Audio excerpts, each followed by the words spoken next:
God's rule is established. Now we looked at verse 1, why do the nations rage? The question was asked, why do they do this? And verse 4 really answers the question, or states why it's in the form of a question rather. Why do they fight against God? God is not threatened. He laughs. He who sits in the heavens laughs. The Lord holds them in derision. Then he will speak to them in his wrath and terrify them in his fury, saying, as for me, I have set my king on Zion, my holy hill. The first thing we see here is that God is not threatened. The second is that He's holy. He is separate from evil. He is in the heavens. He is lifted up. He is above this evil world. He is holy and separated out. He created this world good, but it's us who have turned it into the rebellious world that we know of. It is us who have caused the evil.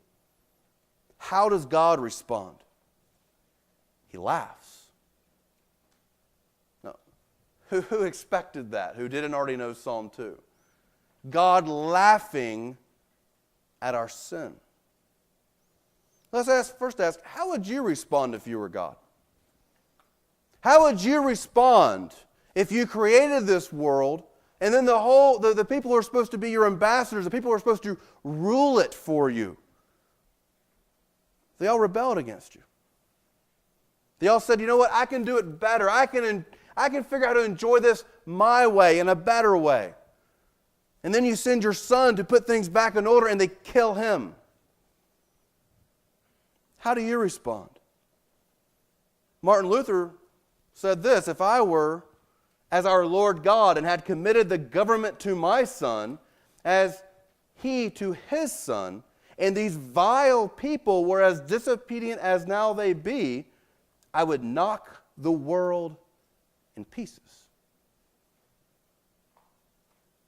We would not be near as patient as God. We're not even patient when we drive, much less if our entire creation were rebellious against us and killing our children.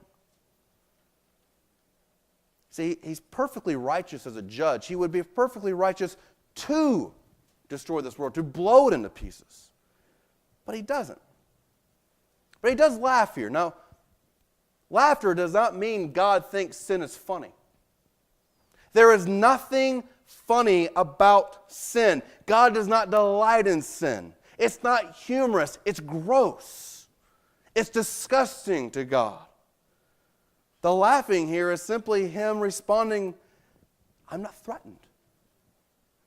Your efforts to overthrow me are futile. There's nothing you can do. God laughs not because He thinks we're funny in our sin, but because there's nothing we can do to overthrow Him.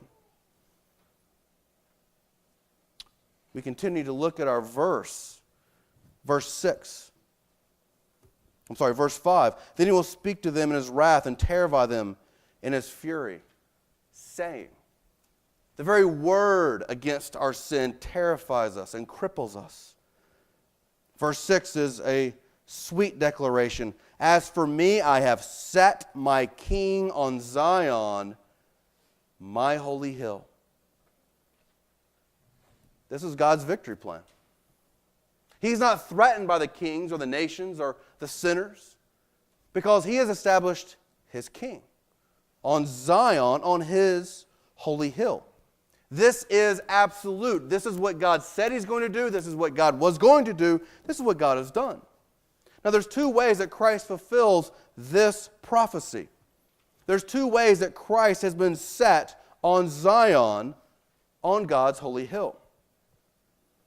The first time Christ was set on the holy hill was when He was placed on a cross. The first time that Christ was established as king was when He died on the cross on the holy hill.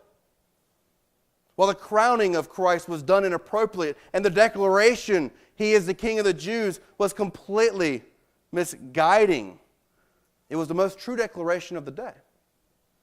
He deserved a crown, not of thorns. He deserved a declaration. This is the king, not just of the Jews, but of all nations. You see, he declared his kingship on the cross by becoming our hero king, our champion. He was the king that day as our substitute because he conquered our greatest enemy, sin and death. He was the hero champion king who defeated our greatest enemies and died in our place. The second way Christ fulfills this promise is that he now sits at the right hand of the Father in the Holy of Holies. He now sits in the greatest place of authority, making intercession for all who believe in him, sending the Spirit to convert our hearts, hearing our prayers and penetrating the Father's ear with them. And he's waiting to come again. He's waiting as the king on the holy hill to descend one more time.